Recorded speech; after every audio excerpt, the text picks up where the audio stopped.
Bien, bonjour à tous et bienvenue dans cette série de vidéos sur l'électricité que je vais vous faire durant cette période de confinement. Alors, elles ont deux objectifs ces vidéos. Le premier, c'est de vous donner différentes approches du cours, puisque je vous ai donné une approche papier que je vous ai envoyée sur Pronote. Donc je sais que certains élèves ont plus de mal à réviser avec cette approche-là. Donc peut-être que l'approche vidéo va aider ces élèves-là.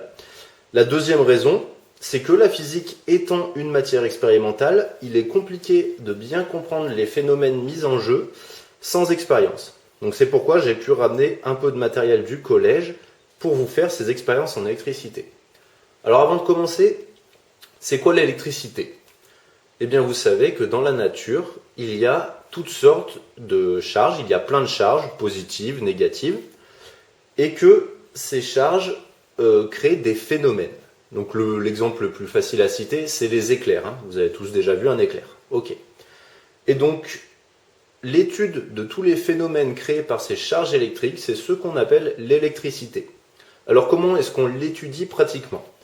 Eh bien, on a pour cela des composants électroniques. On va se servir de ces composants pour étudier l'électricité. Donc, qu'est-ce qu'on a comme composants? Donc ici, par exemple, nous avons un générateur. Ici, nous avons une ampoule. Ici, nous avons un interrupteur. Bien. Regardons ces composants de plus près maintenant. Si vous prenez par exemple ce générateur, vous voyez qu'il est équipé de deux bornes. Une borne négative et une borne positive. Ce que j'appelle borne, c'est des points de mise en contact avec le reste du circuit. Ok? Donc lui, il en a deux. Si vous regardez maintenant cette lampe, pareil, elle en a deux, une ici et une ici. Deux bornes. Il y a un autre nom que l'on peut donner à ces bornes, on peut les appeler des pôles. Et donc vous voyez que les composants que je vous ai montrés ont deux pôles. Hein, il y en a deux ici pour le générateur, deux pour la lampe, il y en a deux aussi pour l'interrupteur si on regarde. Et du fait que tous ces composants aient deux pôles, on leur donne le nom de dipôles. D'accord?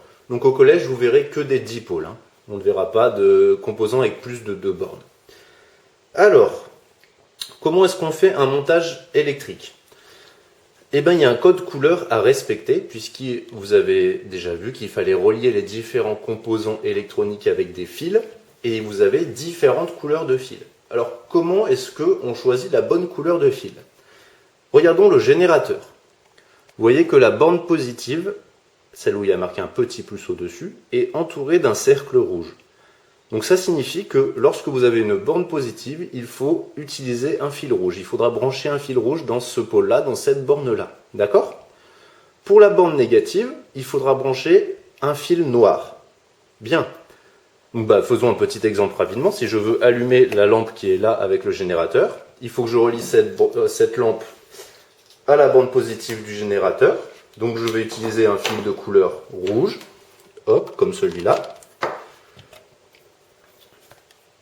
Et pour relier la lampe au générateur, à la borne moins, il faut utiliser un fil noir. Hop. Et donc si j'allume, voilà. Donc là, c'est un premier montage très simple.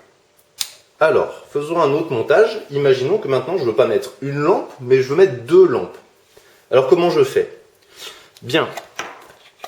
Eh bien, la première lampe, elle est toujours reliée au générateur par le côté positif, par la borne positive, donc on garde le fil rouge. Je rajoute ma deuxième lampe. Lorsqu'on regarde une lampe de plus près, on voit qu'il n'y a pas marqué de plus ou de moins sur la borne des lampes. C'est-à-dire que les bornes des lampes sont neutres. Elles sont ni positives ni négatives. Quand c'est neutre, on utilise un fil de couleur bleue. D'accord? Donc là, je vais relier mes deux lampes entre elles avec un fil de couleur bleue. Voilà. Et puis la dernière lampe, il faut bien la relier au générateur pour fermer le circuit. Donc j'utilise mon fil noir. Voilà, vous avez fait un montage avec deux lampes. Donc c'est tout pour cette première vidéo. Je vais en faire plusieurs. J'essaye de les faire courtes pour illustrer une notion ou deux à la fois et que tout le monde progresse à son rythme. Ok? Donc je vous remercie pour m'avoir écouté pour cette première vidéo et vous poursuivez votre cours et quand vous voyez une nouvelle notion, vous allez voir la vidéo associée à la notion.